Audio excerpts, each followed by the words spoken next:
చంద్రబాబు నోట ఉరిశిక్ష మాట. వీడియో చివరి వరకు చూడండి. Please like, share and subscribe. ఆంధ్రప్రదేశ్లో కూటమి ప్రభుత్వం ఏర్పాటై ఏడాది పూర్తయిన సందర్భంగా మాట్లాడిన చంద్రబాబు అరాచకాలు, అక్రమాలకు పాల్పడే వారిపై కఠిన చర్యలు తప్పదని స్ట్రాంగ్ వార్నింగ్ ఇచ్చారు. ఈ సందర్భంగా గత ప్రభుత్వ హయాంలో జరిగిన భూ కబ్జాలు ఇప్పటికీ రౌడీ షీటర్లకు ఆ పార్టీ నుంచి మద్దతు దక్కుతుందంటూ నిప్పులు చెరిగారు. ఈ సందర్భంగా చంద్రబాబు నోట ఉరిశిక్ష మాట రావడం గమనార్హం.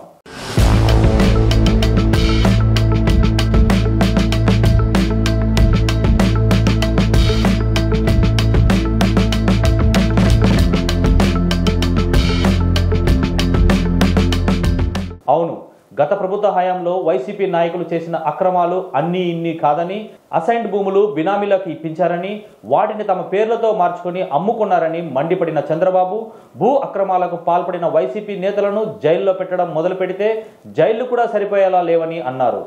ఇప్పటికే వారి కబ్జాల్లో ఉన్న భూములు స్వాధీనం చేసుకున్నామని తెలిపారు. ఇదే సమయంలో రాష్ట్రంలో ఎవరైనా రౌడీజం చేస్తే కఠిన చర్యలు తప్పవని చెప్పిన చంద్రబాబు నక్సలైట్లు, ఫ్యాక్షనిస్టులు, మతతత్వ శక్తులను అణిచివేసిన చరిత్ర తెలుగుదేశం పార్టీది అని అన్నారు.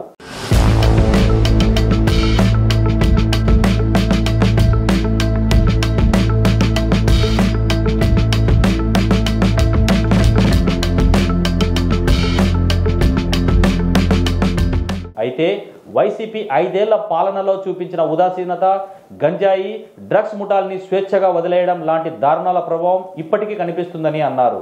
అసలు ఒక పార్టీ అధ్యక్షుడు వెళ్లి రౌడీ షీటర్లను, గంజాయి అమ్మేవాళ్లను పరామర్శించడం ఏంటని ప్రశ్నించిన చంద్రబాబు ఇలాంటి పనుల వల్ల సమాజానికి ఏమి సందేశం ఇస్తున్నారని నిలదీశారు. ఓ పక్క ఇలాంటి వాళ్ళను ప్రోత్సహిస్తూ మరోపక్క ఆడబిడ్డలకు రక్షణ లేదని గగ్గోలు పెడుతున్నారని అన్నారు. ఈ సందర్భంగా చంద్రబాబు స్ట్రాంగ్ వార్నింగ్ ఇచ్చారు. ఇందులో భాగంగా హీనమైన నేరాలకు పాల్పడే వారికి ఈ భూమి మీద చోటు లేదని, అయితే జైలుకు వెళ్ళాలి, లేకపోతే ఉరిశిక్ష పడాలి అంటూ ఘాటుగా వ్యాఖ్యానించారు.